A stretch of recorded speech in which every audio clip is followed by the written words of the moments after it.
한동훈 대표 정치 경험이 굉장히 짧은 분 아니에요. 사실은 윤석열 대통령이 돼가지고 법무장관을 임명을 함으로 인해서 그때부터 사실은 정치권에 진입을 했다고 생각하고, 실질적인 정치를 시작을 한 거는 지난번 총선부터 시작한 거 아니에요. 나는 그분에 대해서 내가 좀 높이 평가하는 건 뭐냐면, 지난 12월 3일 계엄이 선포됐을 적에 사실 집권 여당의 대표로서 계엄을 반대하는 그런 입장을 표시하고, 계엄 해제하는데 국회 의원들 데리고 가가지고서 해제 동참하는 모습을 보이지 않았어요? 그거는 사실은 나는 대단한 용기라고 생각을 해요. 왜냐면은 사실 집권당 대표가 안일하게 생각을 했을 것 같으면 적당히 그냥 지나갈 수도 있었는데, 사실은 대한민국의 민주주의를 수호하고 결국 가서 우리나라의 소위 대대적인 국격을 갖다 유지하기 위해서는 그런 계엄과 같은 것을 해서는 안 되는데, 그거를 과감하게 반대하는 행위를 보고서 이분은 그래도 상당한 정치적인 용기를 가진 분이다, 이렇게 생각해서 높이 평가를 합니다. 보수 쪽에서 약간 배신자 프레임을 씌우는 아니, 그러니까 나는 그 사람을 배신자라고 네. 하는 그 사람들이 나는 잘못된 판단인데, 예를 들어서 지금 계엄이 성공을 해서 계엄화해서 지금 산다고 생각을 해보세요.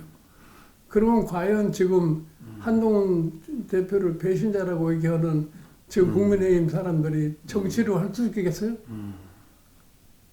내가 보기에는 계엄이 지금 실시됐으면 윤석열 대통령의 위치도 그렇게 안전하지 못하다고 나는 생각을 해요. 아니, 계엄이 되고 나면은 국민의 저항이 무지무지하게 심해질 거고, 사실 우리나라에는 1981년 광주 민주화 운동 시대에 군은 더 이상 정치로 개입해서는 안 된다고 보는 것을 그때 확인한 거 아니에요. 근데 시대가 바뀐 지금 뭐 40년 이후 지금 21세기에 와서 더군다나 대한민국이 완전한 선진국이 돼가지고서 계엄을 가지고 나라를 다스리겠다는 이런 잘못된 발상을 갖다 한 거에 대한 반대 의사를 표시했다고 해서 그걸 뭐를 배신했다는 거예요? 윤석열 대통령이 한 얘기가 있잖아요. 자기는 개인에 충성하지 않는다. 그 예를 들어서 한동훈 대표가 윤석열 대통령한테는 계엄에 반대했으니까 충성은 하지 않았지만 국가의 지금 미래를 위해서, 대한민국의 민주발전을 위해서는 가장 적절한 행동을 한 사람인데 그걸 왜 배신자라고 몰아붙여요? 그런 사고를 가지고서는 내가 보기에는 국민의힘은 나는 희망이 없다고 생각을 해. 그 하 대표가 앞으로 정치적 입지를 다지려면 어떤 게 좀 필요하다고? 지금 정치를 어떻게 잘 전개해 나가느냐 하는 거에 따라서 자기의 앞으로 미래도 결정될 거라고 봐요. 그런데 내가 보기에 그 사람 뭐 참 머리도 좋은 사람이고 비교적 현재까지 때가 묻지 않는 맑은 사람이기 때문에 본인이 방향만 설정을 잘 해가지고서 국민과의 대화를 이룩해 나갈 것 같으면 내가 보기에 뭐 미래가 그렇게 어둡지는 않을 거라고. 이 윤 대통령이 실패한 대통령이 된 근본적인 이유는 뭐라고 보십니까? 내가 보기에 시대의 흐름과 국민에서 변화하는 모습에 별로 적응을 못한 거예요. 가장 중요한 게 뭐냐면 정치 사회적으로 대한민국 여건이 어떤 여건에 처해 있다는 것에 대한 인식이 부재한 겁니다. 그 내가 보기에 본인이 정치적인 경력이 너무나 없기 때문에 정치가 과연 무엇을 지향하는 바 모르는 거예요. 내가 얘기지만 사실은 이 정치의 최대의 덕목이라는 것이 국민 생활을 어떻게 잘 개선하느냐가 거기에 있는데, 그 점에 대해서 굉장히 인식이 안 돼 있기 때문에 그것이 오늘날과 같은 사태를 만들지 않았나 봐요. 정치 개혁에 대해 여러 논의가 나오고 있습니다. 바람직한 정치 개혁 방향은 어떻다고 보십니까? 정치 개혁이라고 하는 것은 뭐 지금 예를 들어서 개헌 문제를 많이 얘기를 하고 있는데, 지금 87년 최저하에서 여소야대 같으면은 탄핵이라는 것이 지금 세 번째 이루어진 거 아니에요.